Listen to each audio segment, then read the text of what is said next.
আসসালামু আলাইকুম। আজ আমি বানাবো ডিম ছাড়া সুজির কেক। তো আজ আমি 1 কাপ সুজি দিয়ে দারুণ মজার নরম তুলতুলে নিরামিষ স্পঞ্জ কেক তৈরি করে দেখাবো।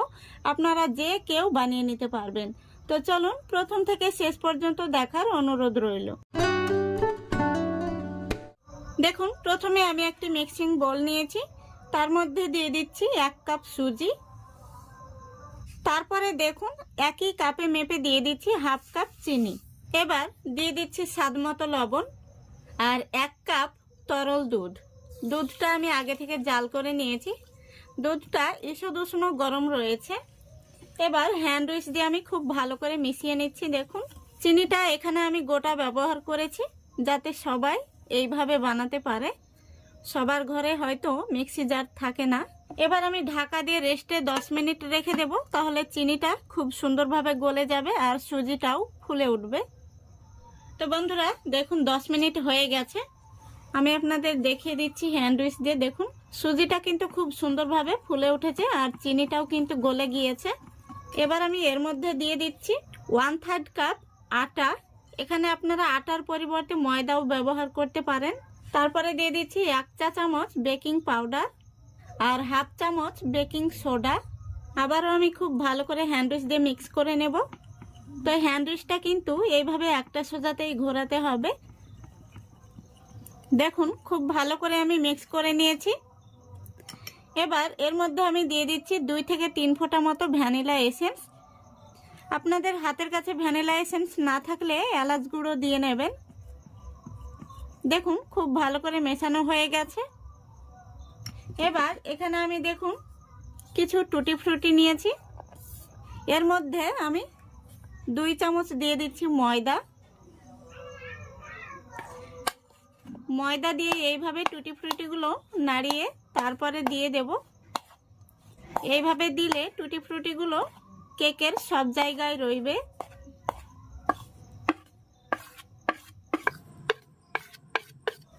এবার খুব ভালো করে আমি মিক্স করে নেব। দেখুন মিক্স করা হয়ে গেছে আর ব্যাটারটি কিন্তু এইরকমই হবে। এর চাইতে পাতলা হলে কেকটা ভালো হবে না। তো এবার ব্যাটারটি আমি একটা সাইডে সরিয়ে রাখছি সেট হওয়ার জন্য। এবার এখানে দেখুন আমি একটি স্টিলের বাটি নিয়েছি। এই বাটির মধ্যেই কেকটাকে আমি বেক করব। তো বাটির মধ্যে দিয়ে দিচ্ছি সামান্য পরিমাণে সাদা তেল। তেলটাকে আমি একটি ব্রাশ দিয়ে খুব ভালো করে মাখিয়ে নেব। দেখুন মাখিয়ে নিয়েছি। আর এই বাটির মাপ করে আমি একটি সাদা কাগজ কেটে নিয়েছি। এই দেখুন এই কাগজটা আমি বসিয়ে দিচ্ছি। তারপরে কাগজের উপরেও খুব ভালো করে আমি তেল ব্রাশ করে নিচ্ছি। দেখুন খুব ভালো করে আমি তেল মাখিয়ে নিয়েছি। বাটিটা একদম রেডি হয়ে গেছে। এবার কেকের ব্যাটারটা আমি উপর থেকে ঢেলে দিচ্ছি। দেখুন সম্পূর্ণ ব্যাটারটা আমি ঢেলে নিয়েছি। এবার একটু উপর থেকে এভাবে ট্যাপ করে দিচ্ছি, এতে করে ভেতরে বাতাস থাকলে বাতাসটা বেরিয়ে যাবে। এদিকে দেখুন আমি গ্যাসটা অন করেছি। তারপরে একটি ডেকচি বসিয়ে দিয়েছি। ডেকচির মধ্যে কিছুটা লাল বালি দিয়েছি, তারপরে একটি লোহার স্ট্যান্ড দিয়েছি। এবার আমি ঢাকনা লাগিয়ে এইভাবে 5 মিনিট হাই ফ্লেমে দিয়ে খুব ভালো করে গরম করে নেব। দেখুন খুব ভালো করে কিন্তু গরম হয়ে গেছে। এবার আমি কেকের বাটিটা বসিয়ে দিচ্ছি। খুব ভালো করে বসিয়ে দিয়েছি। এবার আমি ঢাকনাটা লাগিয়ে দিচ্ছি আর ঢাকনার মধ্যে ছিদ্র থাকলে সেটা অবশ্যই বন্ধ করে দিতে হবে। এবার গ্যাসের ফ্লেমটা একদম লো ফ্লেমে রেখে প্রথমত আমি 10 মিনিট জাল করে নেব। 10 মিনিট পর ফিরে আসছি। বন্ধুরা আমি 10 মিনিট পর ফিরে আসলাম। এখন এই পর্যায়ে আমি কিছু কিশমিশ আর চেরি দিয়ে দেব, এতে করে কেকটা দেখতে সুন্দর লাগবে। দেখুন খুব ভালো করে আমি সাজিয়ে নিয়েছি। আবারও আমি ঢাকনাটা দিয়ে দিলাম। আরও 30 মিনিট আমি একদম লো ফ্লেমে জাল করে নেব। তো কেকটা হতে পুরো 40 মিনিট সময় লাগবে। তো 10 মিনিট হয়ে গেছে। তো আরও আমি 30 মিনিট পর ফিরে আসছি। তো বন্ধুরা দেখুন এদিকে 30 মিনিট হয়ে গেছে। তো কেকটা হতে সময় লেগেছে পুরো 40 মিনিট। প্রথমে 10 মিনিট আর পরে 30 মিনিট। এবার আমি একটি কাঠি নিয়েছি। এই কাঠি দিয়ে ভেতর থেকে দেখে নেব কেকটা হয়েছে কিনা। দেখুন কাঠিটা একদম পরিষ্কার বেরিয়েছে, তার মানে কেকটা পারফেক্ট হয়েছে।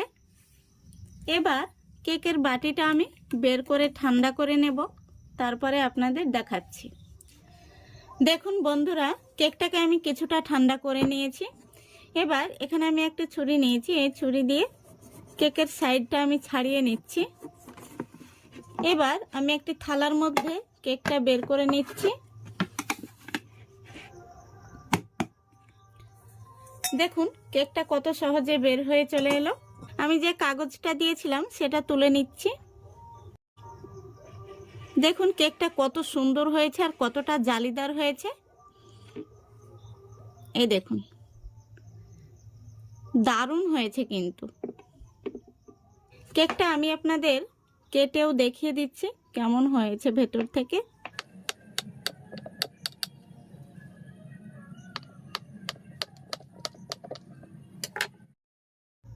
কতটা স্পঞ্জি হয়েছে দেখুন।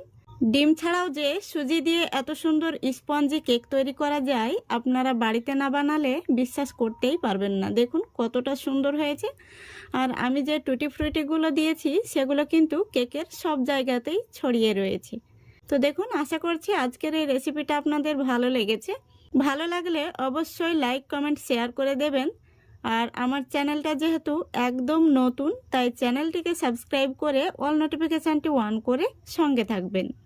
আজকের মতো এখানেই বিদায় নিচ্ছি। সবাই ভালো থাকবেন, সুস্থ থাকবেন। খোদা হাফেজ।